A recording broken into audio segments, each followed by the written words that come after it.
Organismos geneticamente modificados. A gente tem que entender, e caiu na prova do PAS, e vocês devem ter visto na atividade. Isso.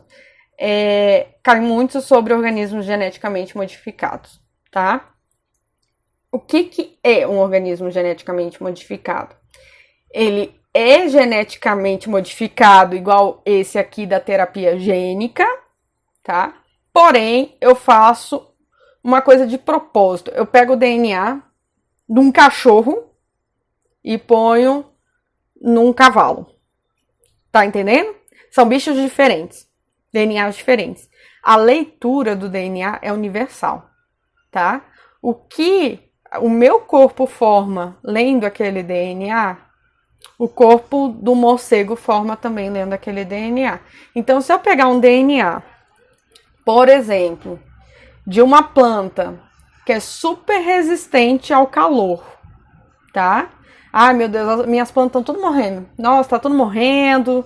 Minha plantação, porque tá fazendo dias muito quentes e elas estão morrendo pelo excesso de transpiração, enfim. Aí eu fico sabendo que tem uma planta aqui no Cerrado, as plantas do Cerrado são donas disso, ela tem um gene que protege ela do calor, tá? Protege ela do calor. Então eu vou lá nessa planta, abro o DNA dela e descubro, esse gene aqui, esse pedacinho de gene aqui, igual lá no vírus que a gente viu, esse pedacinho de gene aqui é o que produz a proteína tal, que vai formar uma camada protetora nas folhas contra o calor. Aí eu pego esse DNA, pego só esse pedacinho do DNA, esse gene, e coloco agora no milho que eu tô plantando na minha fazenda.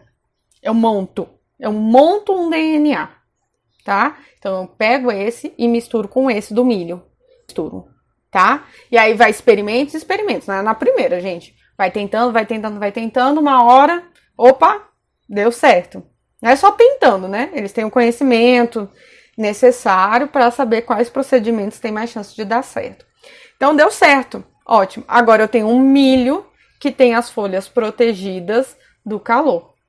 Professora, isso já existe? Muito. O milho que você está comendo em casa provavelmente é geneticamente modificado, tá? A soja do óleo de soja provavelmente é geneticamente modificado. Então, muitas coisas que a gente come é geneticamente modificado. Organismos geneticamente modificados, quando falamos em animais, começa a complicar. Quando a gente fala em humanos, eticamente, é muito discutível. Vamos aplicar um DNA que nem dos bichinhos lá. Vamos fazer um ser humano bioluminescente? Vamos pegar um DNA lá da planta que fica brilhando no escuro e aplicar no humano. Quando junta o óvulo com o espermatozoide. Lá a primeira célula eu coloco, já troco o DNA. Isso faz com que todas as células que surgirem a partir dali vão ter essa mutação para serem bioluminescentes, isto é, brilhar no escuro, tá? Aí fica um ser humano bioluminescente. Não ia ser legal? Talvez. Seria ético? Não. A pessoa nasceu bioluminescente, ela não pediu para nascer bioluminescente, né? E os direitos dessa pessoa? Aí você me pergunta, tá, professor, e os direitos dos animais? Também tem essa discussão. Mas você tem que entender por outro ponto de vista, né?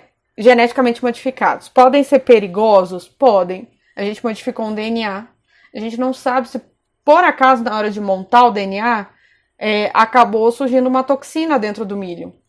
Pode ser um efeito colateral. Tinha um genezinho pequenininho ali que a gente não viu, tá? Por outro lado, a população humana está muito grande. E a gente não está conseguindo dar conta, digamos assim, tá? Então, assim, você ter uma grande quantidade de alimento é importante. E quanto melhor o DNA daquele alimento, mais lucrativo, mais eficiente, tá? Sobrevive ao calor, sobrevive ao frio, à seca, dependendo da plantação, dependendo do ambiente, tá bom? Tem muita coisa para falar, né? Vocês estão vendo. Então, aqui eu deixei alguns exemplos, vocês dão uma olhadinha. Mas aqui foi uma modificação. Ah, sim. Foi colocado aqui, olha só, um gene para a produção de fator coagulante. Isto é fazer a casquinha quando você machuca a pele, né? Faz aquela casquinha, aquilo é coágulo que a gente chama, tá? É muito importante para estancar o sangue. Tem pessoas que têm problema para estancar o sangue. A gente já estudou hemofilia, né? Hemofilias são pessoas que têm extremo problema de coagulação. Aí o que eu posso fazer, né, para essas pessoas? Eu pego o gene da coagulação e coloquei aqui num cabritinho, um bode, não sei. E aí eu coloco aqui dentro da célula do embrião e coloco na mamãe. Ele nasce normalmente, bonitinho, tá? Só que eu coloquei esse gene aqui, coagulante, lá na parte do DNA de produção de leite. Então, quando lerem o DNA de produção de leite, vai estar lá no meio a leitura de faça o coágulo, faça o fator coagulante, tá? E aí vai sair no leite do bichinho, leite de... Isso é o leite de cabra? Será?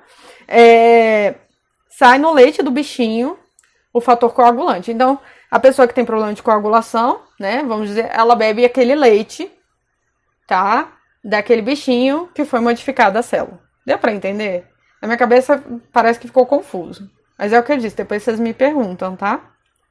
Testes forenses e teste de paternidade. É esses dois que estão faltando. Muito legal. Acho muito legal essa parte da biologia forense.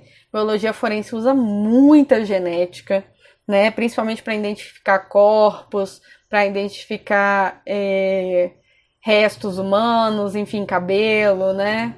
Já descobriu o assassino, enfim. Muito divertido e muito triste, né?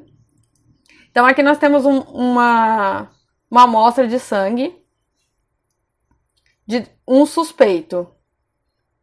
E aqui uma amostra de sangue do outro suspeito. E aí eu tive que tirar a câmera da frente, né? Mexer a câmera. Não, mas tá aparecendo, tá.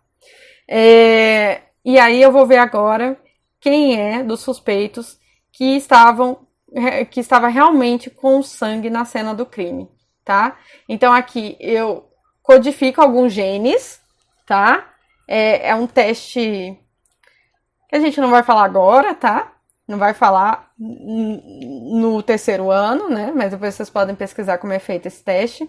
E aí, olha só, quando as listrinhas são iguais, é sinal que é o sangue da pessoa. Então, foi pegado 3 amostras de sangue do local do crime.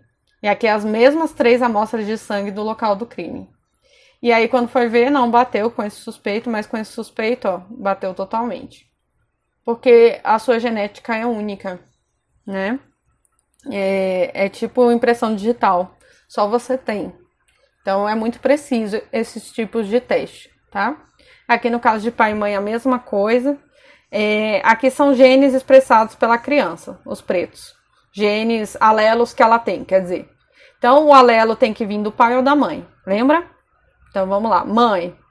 Então, aqui, os pais não têm esse alelo, mas a mãe tem. Ok, então veio da mãe. A criança tem esse alelo aqui. Tem que ter vindo da mãe ou do pai? Não veio da mãe, não. Né? Então, alelo, pai. Já sei que esse é o pai. Opção 1. Porque esse alelo não existiu do nada. Mas vamos dizer que é uma mutação muito rara. Vamos conferir os outros. Esses dois aqui, todos têm. Então não dá. Esse daqui veio da mãe. Esse daqui não veio da mãe. Então veio do pai de novo, ó. Esse daqui pode ter vindo da mãe ou do pai. Esse daqui não veio da mãe, esse alelo. Então veio do pai.